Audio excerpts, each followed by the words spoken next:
Today's Hellraiser blog, we're going to look at David Haye versus Tony Bellew 2, the rematch. Now, I've been thinking a lot about this fight. I've analysed it, I've micro-analysed it, I've gone over it and over it and over it. And because of certain factors, I've decided to do this fight analysis slightly different to how I normally do it. Because there's so much to go through. My blog lasts 10 minutes.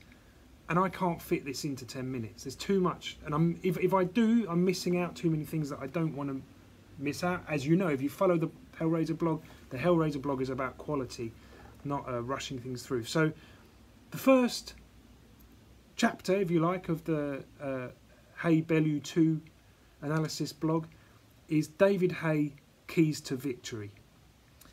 And I'll do another one, Tony Bellew Keys to Victory. Now, David Haye, this is the keys of victory that I identify for David Haye. Let's look at the first fight that they had last year. So, to me, I mean, Haye to me was shocking. He was so poor. He seemed to me like devoid of any creativity or imagination or even solid plans, really. He seemed like intent on just landing huge shots on Bellew, under the assumption that Bellew would, come out of there. The thing is, Bellew hasn't got a bad chin. I mean, if you see, he got stopped by Adonis Stevenson.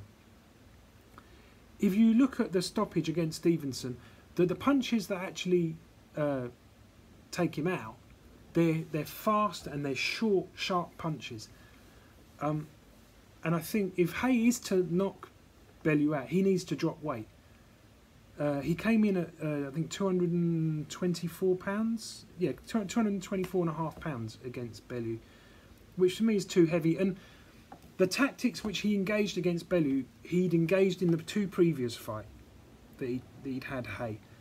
The thing is, those two opponents were so devoid of ability to defend themselves that, okay, you could almost argue that they were the correct tactics to have for those kind of fights, because you got the guys out of there. But against Bellew, who's an ABA champion, who's boxed all the way through the pros, who's won world titles, you've got to have something a little bit more devious and a little bit more clever and tricky to catch him with those punches.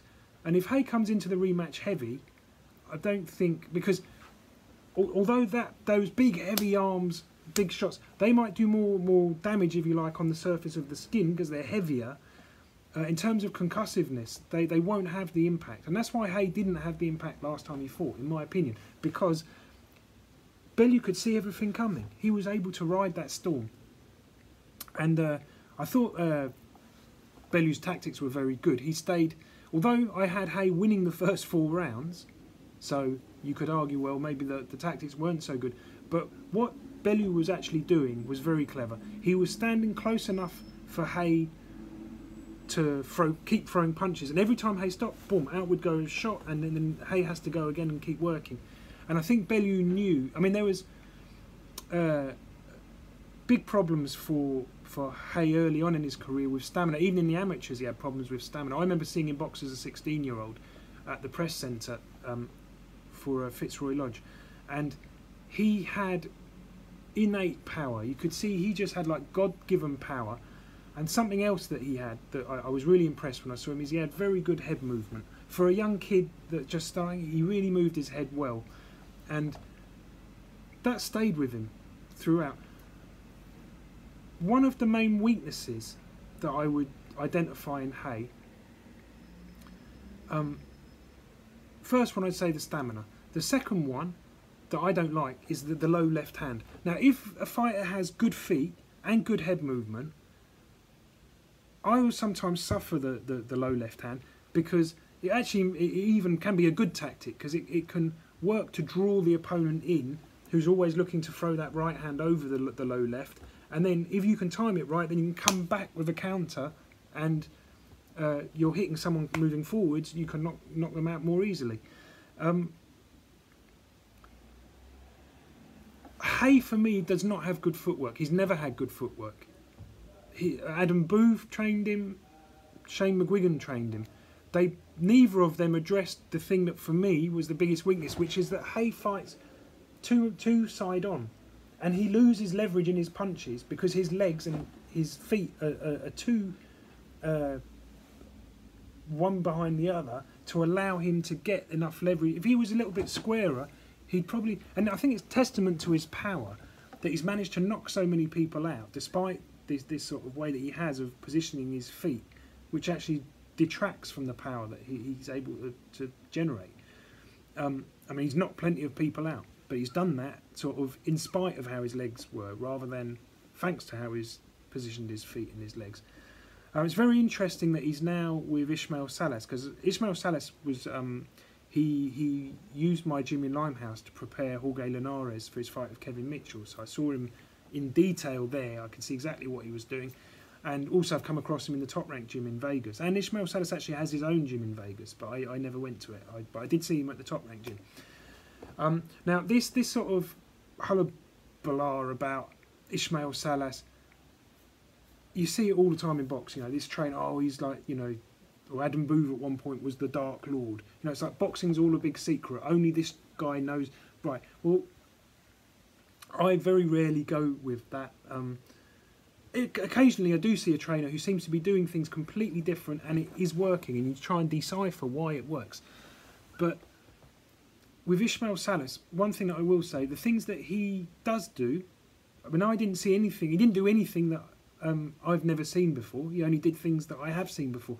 But I could say the things that he picked out, that he was doing with the fighters I've seen him work with, say like Linares, were things that I definitely agree with, that I think are good trainers do that. And he has, he's very good with head movement.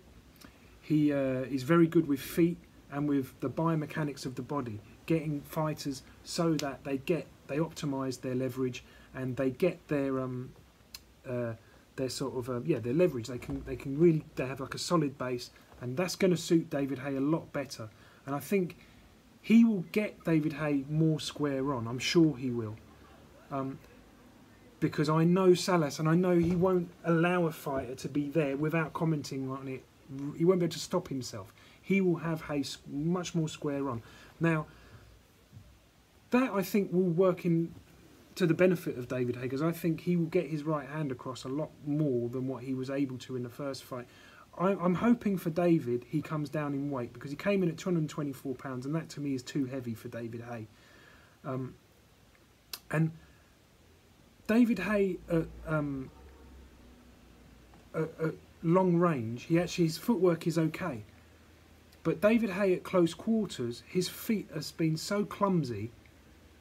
And like I say, he tends to get himself still side on, that I think now what we need to see from David Haye is him. I mean, at long range it's fine, because he's actually very agile and for a big guy, and he moves very well. But I want to see him firstly, I don't want to see him crossing his legs over, because I think that's just very obviously detracting from his power. Secondly, his footwork tends to get more clumsy at close quarters. At long range, like I say, he's quite light-footed, light on his feet, and he moves. But at close quarters, he sets his feet, and because of the positioning that he has, he's unable to get the full power that he could get in his shots.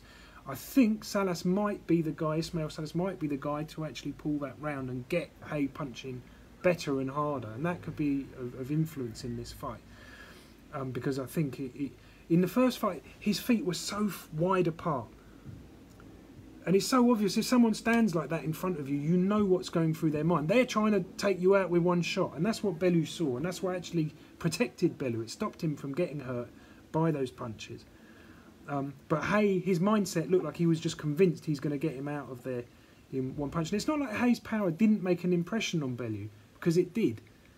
Because if it didn't, Bellew would have just sat in front of him all the way through the fight, but he didn't. He ran from him. Even when he was injured, he was still running from him.